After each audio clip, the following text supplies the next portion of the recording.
I remember the exact sound of the heart monitor beeping in that ICU room. A steady, mechanical rhythm that somehow felt more human than my own parents' voices when they looked at the insurance papers instead of me. What I'm about to tell you is the story of how I lost my family at 16 and found a real one in the most unexpected place. It was supposed to be the perfect spring break. My parents, Michael and Jennifer, had planned this road trip to Vancouver for months. They were so excited about it. My two younger brothers, twins named Jake and Ryan, who were 12 at the time, spent weeks talking about all the places we'd visit. I was 16, just finished my midterms, and honestly, I was looking forward to spending time away from textbooks and exams. We left Toronto on a Saturday morning. Dad was driving our SUV, Mom in the passenger seat planning our itinerary out loud, and us kids in the back. I remember putting my earbuds in and watching the highway roll past, feeling grateful for my family. We seemed so normal, so solid. The crash happened just outside Thunder Bay. A transport truck driver fell asleep at the wheel and crossed into our lane. I don't remember the impact itself. Trauma has a way of protecting you from the worst moments, I guess. What I do remember is waking up to sirens, to someone cutting my seatbelt, to pain everywhere. Mom had a broken wrist. Dad had some bruising and a minor concussion. Jake and Ryan were completely fine, protected somehow by the angle of impact. Me? I had a crushed pelvis, internal bleeding, 3 broken ribs, and what the doctors would later tell me was a severe spinal injury that required immediate surgery. I woke up in the Thunder Bay Regional Hospital ICU 3 days later. The first face I saw wasn't my mother's or father's. It was a man with silver hair, probably in his late 50s, with steady hands and the kindest gray eyes I'd ever seen. He was adjusting something on my IV when he noticed me stirring. "Welcome back, Olivia," he said, and his voice had this quality that made you believe everything would be okay. "I'm Dr. James Mitchell. I've been taking care of you." "Where's my family?" My voice came out as barely a whisper. Something flickered across his face, something that looked like sadness. "They're here, in the waiting room. I'll let them know you're awake." But it was another hour before they came. When they did, Mom looked exhausted, and Dad looked stressed in a way I'd never seen before. They stood at the foot of my bed like visitors, not parents. "How are you feeling, sweetheart?" Mom asked, but her eyes kept darting to the door. "It hurts," I said. "Everything hurts." "What happened? How bad is it?" Dad cleared his throat. He had this look on his face. Later, I would recognize it as the look someone gets when they're about to deliver bad news they don't want to deal with. "The doctors say you need more surgery. For your spine. And then, extensive rehabilitation." "Okay," I said, confused by his tone. "When?" That's when he said it. The moment that changed everything. "Olivia, we need to talk about something. The insurance. It's not going to cover everything, not even close. Your mother and I, we've been doing the math. And the costs for your treatment, the surgeries, the months of rehabilitation you'll need. It's going to be over $300,000. I just stared at him. In my 16-year-old mind, I was trying to understand why he was telling me about money when I could barely move without screaming. Mom stepped forward then, and I saw tears in her eyes. "Baby, you have to understand. We have Jake and Ryan to think about. Their futures, college funds. We can't sacrifice everything for this. We just can't." I felt something cold settle in my stomach. "What are you saying?" Dad couldn't look at me. "We're saying that we need to look at other options. Government assistance. Maybe selling the house. We don't know yet. But this is going to change everything for our family." Dr. Mitchell walked in right then, and I'll never forget the look on his face when he heard the tail end of that conversation. His jaw tightened, but his voice stayed professional. "Mr. and Mrs. Chen, could I speak with you outside?" They left, and I was alone with the heart monitor again. I cried for the first time since waking up. Not because of the pain in my body, but because of what I'd just heard in my parents' voices. I wasn't their daughter in that moment. I was a financial burden, a problem to be solved. I don't know exactly what Dr. Mitchell said to them in the hallway, but when they came back, they looked even more uncomfortable. Over the next week, I saw less and less of them. They'd visit for 20 minutes, ask how I was, avoid eye contact, and leave. Jake and Ryan came once, looking scared and confused, and then I never saw them again. The day before my second surgery, Dad came alone. He sat in the chair by my bed and wouldn't meet my eyes. "Your mother and I have made a decision," he said. "We're going back to Toronto. The boys need to get back to school. You'll be in the hospital for months anyway." "You're leaving me?" I couldn't believe it. "I'm 16. You can't just leave me here alone." "You're not alone. The hospital will take care of you. Social services will get involved. They'll figure something out." He stood up, still not looking at me. "This is too much for us, Olivia. We have to think about the whole family. I am your family." He walked to the door, paused, and said, "We'll be in touch." And then he was gone. I didn't hear from them again for 10 years. Dr. Mitchell found me 2 hours later, sobbing so hard I could barely breathe. He didn't say anything at first, just sat down and let me cry. When I finally calmed down enough to talk, he said something I'll never forget. "I overheard your parents that first day. What they said about the money." He leaned forward, his gray eyes intense. "I've been a surgeon for 30 years, Olivia. I've saved hundreds of lives. But 22 years ago, I couldn't save the one that mattered most. My daughter, Emma. She was 17, car accident, just like you. She died on my operating table. I didn't know what to say. I started a foundation after she died," he continued, "to help families with catastrophic medical expenses. I never thought I'd use it for something like this. But your treatment, your rehabilitation, everything you need, it's covered, every penny." "Why?" I whispered. "You don't even know me." "Because Emma would be 39 now. Because no kid should be abandoned when they need help the most. And because I can." He kept his word. Dr. Mitchell covered everything. The surgeries, the months of physical therapy. When I was well enough to leave the hospital but had nowhere to go, he applied for emergency custody through child services. My parents didn't contest it. They'd already signed papers relinquishing their parental responsibilities, citing financial hardship. The social worker who handled my case, a woman named Patricia, told me later that it was one of the most clear-cut abandonments she'd ever seen. "Usually, parents fight," she said. "They try to make it work." "Your parents?" They seemed relieved someone was taking you off their hands. That hurt more than any of my injuries. Dr. Mitchell's house was nothing like I expected. It wasn't cold or clinical. It was warm, full of books and art and pictures of Emma everywhere. He'd never remarried after his wife died from cancer when Emma was 10. He'd thrown himself into his work, into his foundation, into anything that kept him from facing an empty house. "I hope you don't mind her photos," he said that first day, wheeling me through the living room. "I've never been able to take them down." "She was beautiful," I said, looking at a picture of a girl with dark hair and her father's gray eyes. "She was a lot like you, actually. Stubborn, determined. She wanted to be a physical therapist." He smiled sadly. "She was always helping people. The first few months were hard. Learning to walk again, the pain, the anger. I was furious at my parents, at God, at the universe. Dr. Mitchell never tried to diminish my feelings or push me to forgive. He just listened. "You have every right to be angry," he told me one night when I'd thrown a glass across the room in frustration. "What they did was unforgivable. But don't let that anger poison your future, Olivia. Use it. Channel it into something that makes you stronger." So I did. I threw myself into my rehabilitation with an intensity that surprised even my physical therapists. The woman who worked with me most, a kind soul named Marie, said I was the most determined patient she'd ever had. "You're going to be a miracle story," she told me. "Doctors said you might never walk normally again. Look at you now."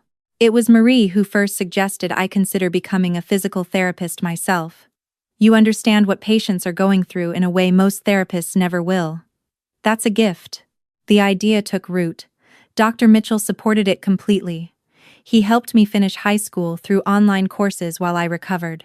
He drove me to every doctor's appointment, every therapy session. He taught me to cook, helped me with calculus, and sat with me through panic attacks when the trauma caught up to me. "You're not a burden," he said one night when I apologized for the 1,000th time. "You're not a sacrifice. You're my daughter now, in every way that matters. And helping you, Olivia, it's helping me too. You gave me a reason to come home again." We made it official when I was 18.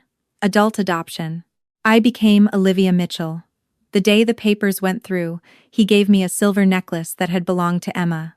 "She would have wanted you to have it," he said. "She would have loved you like a sister." I got into the University of Toronto's physical therapy program, top of my class. Dr. Mitchell was there at my graduation, tears streaming down his face. "Emma would be so proud," he whispered. "I'm so proud." After graduation, I worked at several rehabilitation centers, learning everything I could. But I had a bigger dream. I wanted to open my own center, one that specialized in helping trauma survivors and people with catastrophic injuries. People like me. People who needed someone to believe in them when no one else did. Dr. Mitchell helped me make it happen. He invested in my dream, connected me with other physicians, and served as a medical consultant. We found a perfect location in Ottawa, a beautiful facility with state-of-the-art equipment and a team of therapists who shared my vision. The Mitchell Rehabilitation Center opened on a sunny September morning 3 years ago. I was 26 years old. We'd invited the press, local politicians, other healthcare providers. It was a big deal, bigger than I'd ever imagined. I was backstage, preparing my speech, when one of my staff members came to find me. She looked uncomfortable. "Olivia, there's a couple here. They say they're your parents? Michael and Jennifer Chen? They're asking to see you." My heart stopped. 10 years. 10 years of silence. "And they showed up now? Tell them I'm busy. They said they saw the news coverage about the center. They want to congratulate you." I felt that old anger bubbling up, but I pushed it down. "Fine, 5 minutes. In my office. After the ceremony." The grand opening was a blur. I gave my speech, thanking Dr. Mitchell publicly, calling him my hero and my father. I saw him wipe away tears. I cut the ribbon. I smiled for photos. And the whole time, I knew they were out there in the crowd somewhere, watching. I saw them during the reception. They'd aged. Dad's hair was gray now. Mom had lines around her eyes she didn't have before. They looked smaller somehow, less significant than the monsters I'd built them up to be in my mind. They approached me together, drinks in hand, smiles plastered on their faces. "Olivia," Mom said, her voice warm, as if no time had passed at all. "This is amazing. We're so proud of you." I just stared at them. Dad cleared his throat. "We saw you on the news. When we realized it was you, we knew we had to come. To reconnect." "Reconnect," I repeated flatly. "We know we lost touch," Mom continued, and I almost laughed at the euphemism. "But we never stopped loving you, sweetheart. We never stopped thinking about you. But you did stop calling, stop visiting, stop being my parents." People around us were starting to notice. Dad glanced around nervously. "Maybe we could talk somewhere private?" I led them to my office. The moment the door closed, their facades dropped slightly. "Look," Dad said, "we know you're upset. But you have to understand the position we were in.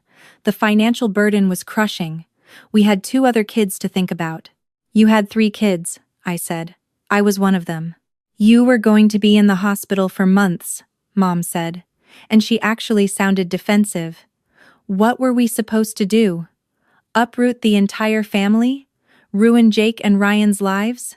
You were supposed to be my parents. You were supposed to figure it out. But instead, you abandoned a 16-year-old girl in an ICU and drove away." "That's not fair," Dad said. "We couldn't afford." "Dr. Mitchell could have helped you," I interrupted. "He offered. He told me he tried to explain about his foundation, about resources available." "You didn't want help. You wanted out." They both fell silent. "Why are you really here?" I asked. Mom and Dad exchanged a glance. Then Mom said, We thought maybe now that you're successful, now that you're doing so well, we could be a family again. Jake and Ryan. They're both in university now. It would be nice for them to know their big sister. And there it was. They'd seen my success on the news, seen the facility, the press coverage, probably Googled my name and saw Dr. Mitchell's wealth, his connections. They weren't here because they missed me. They were here because I'd made something of myself despite them. And they wanted back in. Get out, I said quietly. Olivia, you chose 2 kids over 1. You chose your comfort, your finances, your convenience over your daughter when she needed you most. Dr. Mitchell? He chose a complete stranger over his own grief, his own comfort. He taught me what family really means. It's not blood, it's not biology, it's who stays. Dad's face reddened. After everything we did for you for 16 years. Everything you did? You fed me. You housed me. You did the bare minimum legal requirement. But the moment I became inconvenient, you threw me away like garbage. Don't talk to me about what you did, Doctor. Mitchell did more for me in one day than you did in my entire life with you. You're being dramatic, Mom said, tears streaming down her face now. But they felt like performance tears, manipulation tears. No, I'm being honest. For the first time with you, I'm being completely honest. You don't get to come back now. You don't get to pretend you were victims of circumstance. You made a choice. You chose to abandon your child. Now I'm choosing to build my life without you in it. I walked to the door and opened it. Leave. Don't contact me again. Don't show up at my events. Don't try to reach out to me through Jake or Ryan. You wanted me out of your family 10 years ago. Congratulations. You succeeded. They left, but not before Dad turned back one last time. You'll regret this. Family is family. You're right, I said. Family is family. And mine is out there waiting for me. Goodbye. I closed the door behind them and leaned against it, shaking. A moment later, there was a soft knock. Liv? It's me. Dr. Mitchell's voice. I opened the door, and he pulled me into a hug. I saw them leaving. Patricia told me who they were. Are you okay? I am, I said, and I realized I meant it. I really am. That evening, after all the guests had left, Dr. Mitchell and I sat in my new office, looking out at the empty rehabilitation gym. You know what Emma used to say? He asked.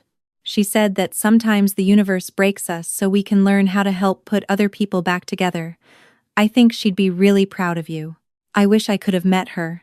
She's here, he said, tapping my chest over my heart. She's in every patient you help, every person you believe in when no one else does.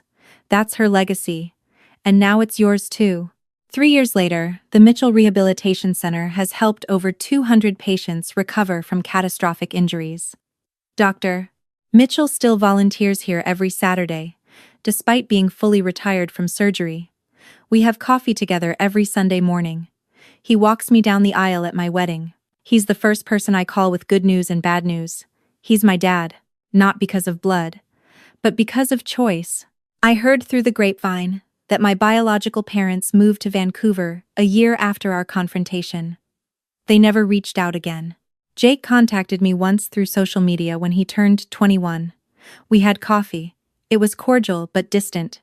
He said he understood why I kept my distance from our parents. He said he was sorry. I believed him. But some things can't be fixed with apologies. Ryan never reached out at all. I don't spend much time thinking about them anymore. Some people will only love you when it's convenient, when it costs them nothing.